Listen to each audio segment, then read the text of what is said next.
Hari ini saya akan menyampaikan informasi terkait penyidikan dugaan tindak pidana korupsi penyaluran bantuan sosial beras untuk keluarga penerima manfaat KPM dan program Keluarga Harapan PKH Kementerian Sosial tahun 2020.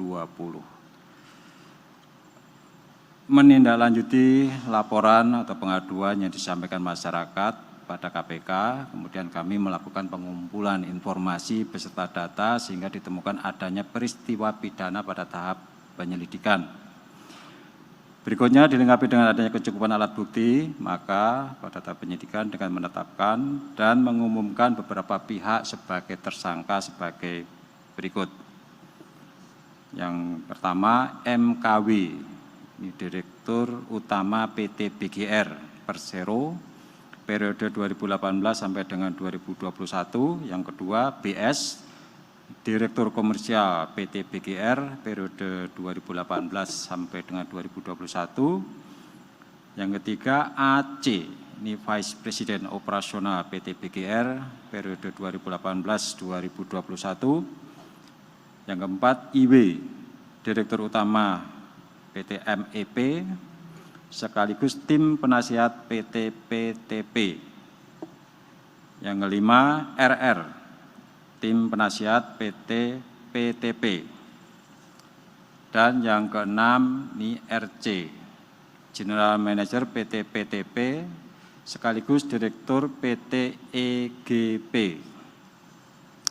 Sesuai dengan kebutuhan proses penyidikan, tim penyidik menahan tersangka IW, tersangka RR, dan tersangka RC untuk masing-masing selama 20 hari pertama, terhitung mulai hari ini tanggal 23 Agustus 2023 sampai dengan tanggal 11 September 2023 di rutan KPK.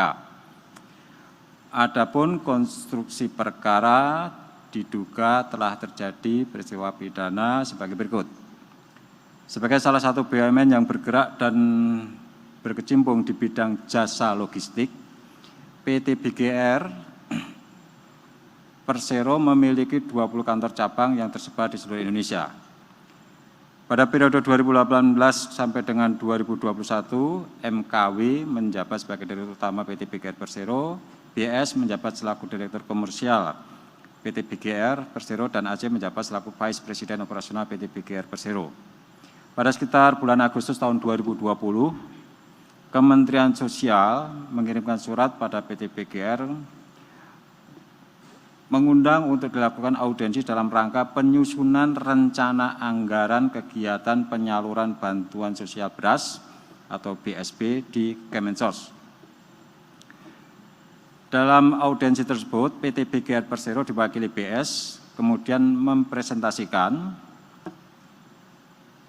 terkait kesiapan perusahaannya untuk mendistribusikan bantuan sosial beras pada 19 provinsi di Indonesia.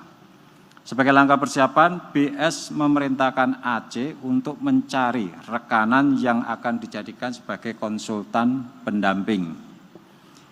Mendengar adanya informasi kebutuhan rekanan tersebut, kemudian IW dan RR memasukkan penawaran harga menggunakan PT DIB Persero dan disetujui oleh BS yang berlanjut pada kesepakatan harga dan lingkup pekerjaan pendampingan distribusi beras, bantuan sosial beras.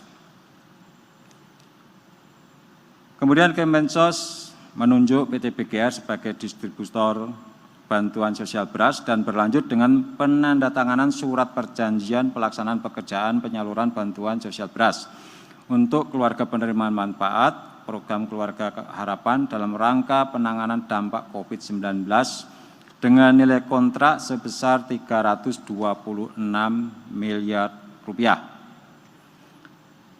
Dari pihak PT BGR, penandatangan perjanjian diwakili oleh MKW. Agar realisasi distribusi BSB beras bantuan sosial beras dapat segera dilakukan, AC atas sepengetahuan MKW dan BS secara sepihak menunjuk PT PTP milik RC tanpa didahului dengan proses seleksi untuk menggantikan PT DIB Persero yang belum memiliki dokumen legalitas jelas terkait pendirian perusahaannya. Pengaturan atau penggantian PT DIB ke PT PTP ini diketahui oleh MKW, BS, AC, IW, RR, dan RC. Selain itu, IW dan RR juga ditunjuk menjadi penasihat PT PTP agar dapat meyakinkan PT BGR mengenai kemampuan dari PT PTP.